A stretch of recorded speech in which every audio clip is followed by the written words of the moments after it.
You have two separate interviews that were done with Mike Nichols, one with an audience, one without. And you intercut so that sometimes it appears that the question has been asked in both settings. Mm-hmm. That's true. We originally did 3 days of filming. We ended up not using the third day for a variety of reasons. That once I kind of decided that the film looked like it was going to be what it is, we didn't need the things from the third day. Meaning that it stops with the graduate, basically. That's right. After we got into the editing room, it became clear that the area that Mike had the greatest enthusiasm for were the early years, was that early period with his career starting with Elaine, with the early work on Broadway, and with his first two films.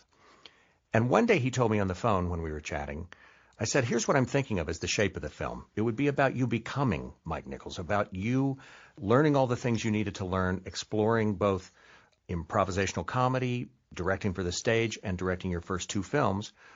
What do you think about that? That way we don't have to race through it just to touch on Postcards from the Edge or Working Girl or any of the other wonderful things that came after.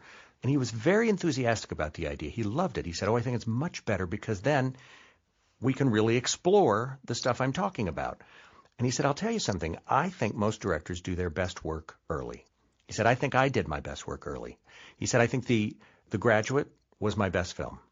And in the movie, as you know, he says that he thinks that his direction of The Odd Couple, he thought The Odd Couple was the best thing possibly he ever did on Broadway. So it kind of fit with his thinking about his career.